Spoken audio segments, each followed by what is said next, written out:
Hey everyone, Colorwind here with a bit of a different video than I normally do. This is going to be me giving my initial impressions on the Guilty Gear Strive beta using some footage that I managed to take from after playing it, pretty much from the PlayStation 4 share feature. This is something I want to try to do maybe for some games that I'm really interested in. I don't really know what I'm going to be calling this. I guess it would be a new show that's an impressions show, but I don't really know. This is an experiment. I'm recording this after the fact of the footage, so that's also something that's different. A way to make content from something that I've already played on my own.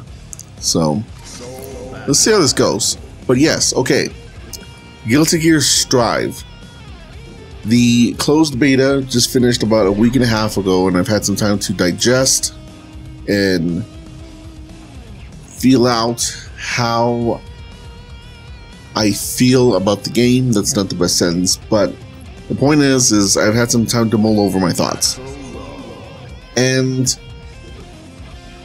I feel that Guilty Gear Strive is going to be a very polarizing game in the franchise, but I also feel that it could be potentially a game that needs to happen in order to get to something that's truly new in the franchise. So let me break down my thoughts on the game and then explain what I mean. Okay, first off, gameplay. A lot of people were worried that this game was going to be more simplified than previous Guilty Gear games, and I will say that it is, but it's not to the extent that I think a lot of people were afraid it would be. This isn't so casual friendly that it loses the essence of Guilty Gear within it. It's still very fast paced. It's slightly slower than Exard Rev 2, but it's still a fast game. By no means would you call this a slow game. And there's still air dashes, there's still a lot of quick combos that you can be doing, there's still links, there's still just button mashing to be had within the game. There's still a lot of big combos that you can do because Roman cancels are still there, and even though it's been altered, the dust mechanic is also there as well.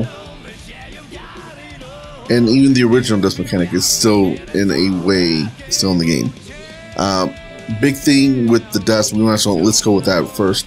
Normally when you use dust now, it now knocks the character back as opposed to up in the air. The only way that you can get them to be knocked up into the air is with a counter, which means you have to earn that, big air combo. Which, okay, that's one way of doing things, but it should also be noticed that knocking back characters could also be useful for combos because they have wall splat combos now, although you can knock characters through the wall and therefore ending the combo. However, you could also, before doing the last final hit, just kind of stop your combo and then re-continue it, which feels like a problem because it seems like they wanted to prevent that, and yet they didn't. So it's strange, but at the same time, the way that the game is paced and the way that the game feels with its controls, which by the way is mostly the same, it feels almost exactly like a Guilty Gear game, punch, kick, slash, heavy slash, dust. It feels almost identical, and as a result, it's still a whole lot of fun. It's still fast paced, again, just slightly slower, but still fast paced. A lot of combos, a lot of mechanics. The burst is still there, Roman cancels is still there, there's still both a variety of Roman cancels. It still feels like Guilty Gear. Ultimately, it feels a slightly simplified, but hardly any. As a matter of fact, I feel like if they were going to go towards a casual market, like truly, they would have simplified a lot more, because Guilty Gear is still a more complicated game than most fighting games in this regard. Moving on though, there are some things that feel a little off about the gameplay. First off, the way that they have special moves now, while it remains the same, it feels like a lot of characters have lost a lot of utility. I played a lot of Soul Bad Guy, which is the main guy, and he's gained moves and he's also lost moves. In that, like, he had a move before that he used to, you know, run across the ground and then go up. You know, so extended version of his Volcanic Viper move, I believe it's called. He doesn't have that anymore. He has another move instead, and it's kind of like a dash forward, kind of like low crush attack, and it's good and has its utility. But as a result, there's certain moves that seem to have been taken away from characters, so that they didn't have the utilities and the tools that they had before, and that's strange.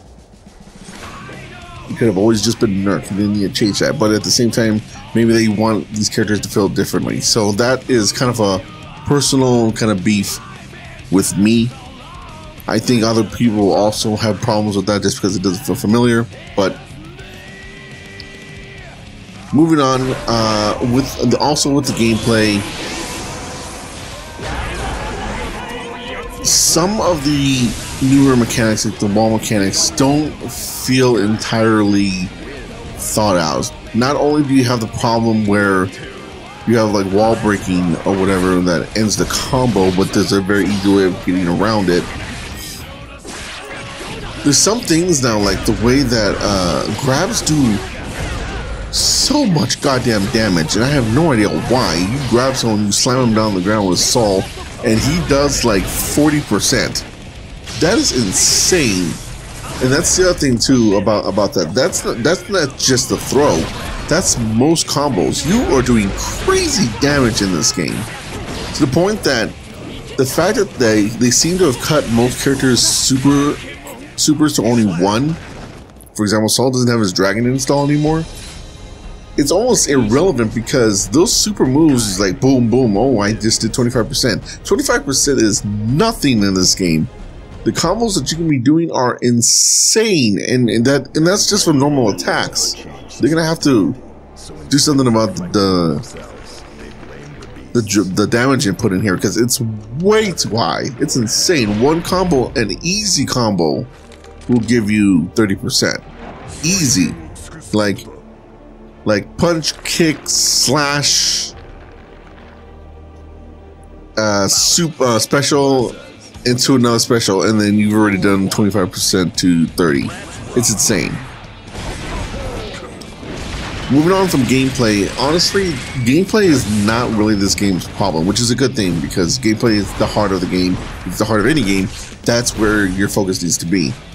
Unfortunately, the problems with this game are usually somewhere around the gameplay, and some that do affect the gameplay in that it doesn't let you play. Specifically, there's two other things I want to point out: the interface and the lobby system. Let's go first with the interface. Guilty Gear Strive, I should say, now has a new kind of clean, very modern aesthetic to it. It doesn't no longer have like the chains and the very grimy rock inspired look that it used to have. It's now very clean and minimalistic,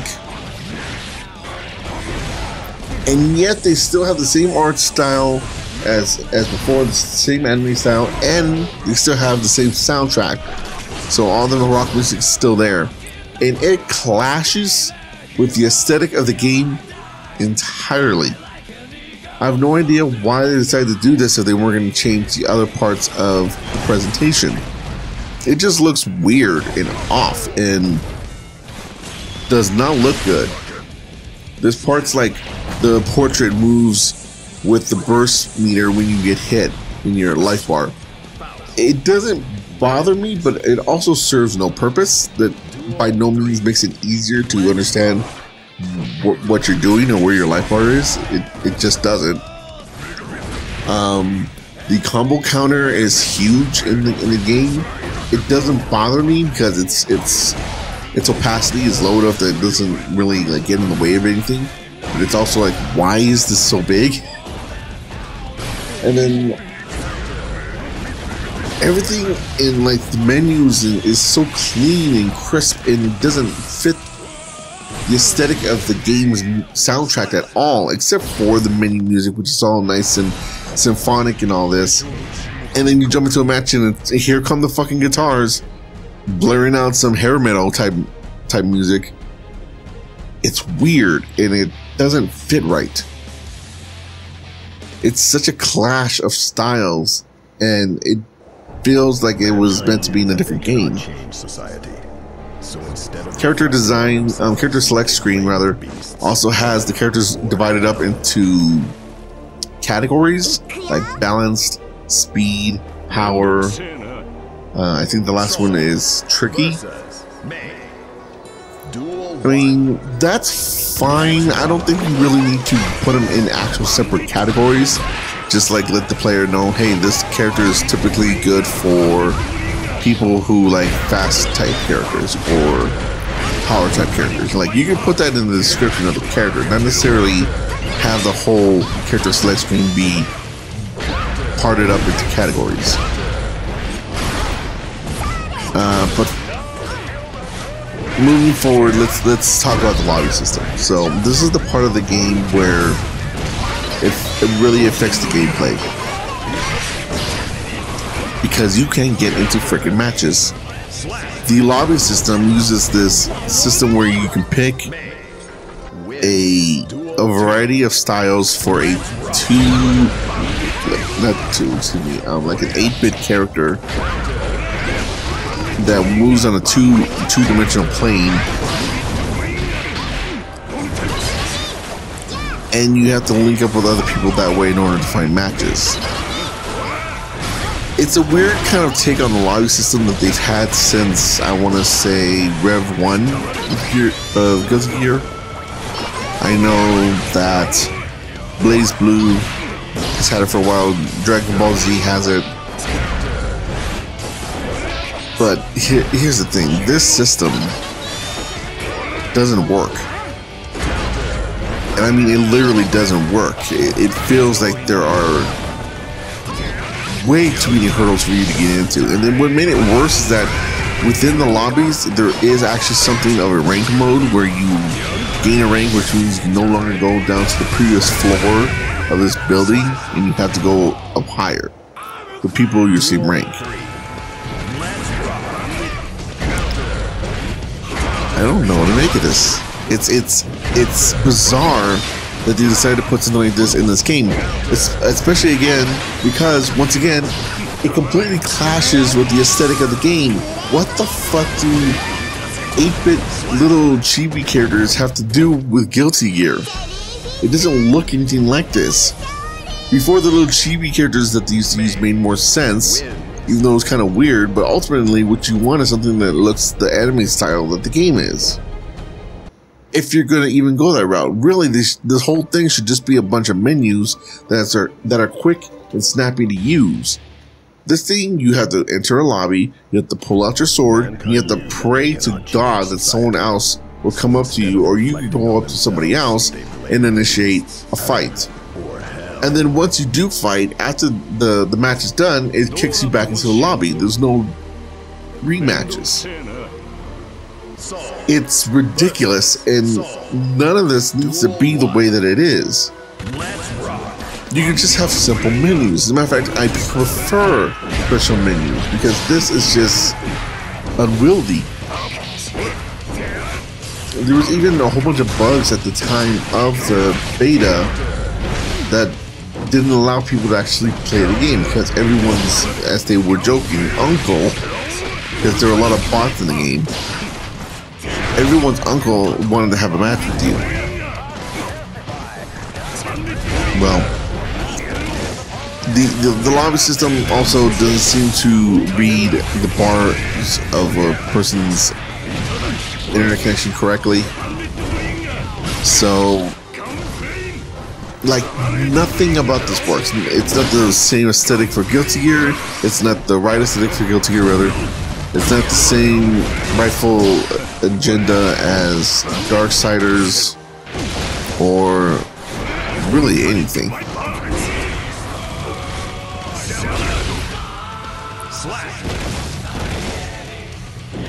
Ultimately, I think they should just take the lobby system and toss it. Like, literally, the entire thing, just throw it out in the trash. I know that's probably what this beta was for, because the matches, the connections for the most part I had were mostly okay, but I did run into a couple that were a little iffy. But they were all on delay-based netcode, and they've already announced that they're moving over to rollback netcode. So this beta that we got is an old build of the game that's already been moved past. So this was clearly not meant to test online connections, because they're already moving on to something else. The game, when it comes out, is not going to have the same system that this beta had. I think what they wanted to do was to test out the lobby system, and it was a failure.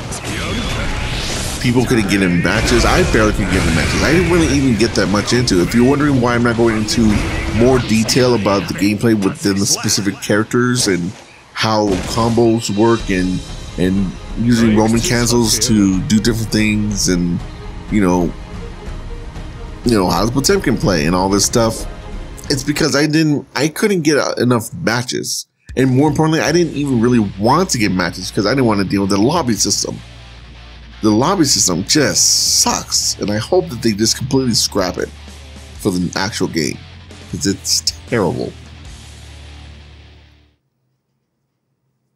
Ultimately, I think Guilty Gear Strive is going to be a very polarizing game because of all these slight changes to the mechanics, and then also all this other side stuff.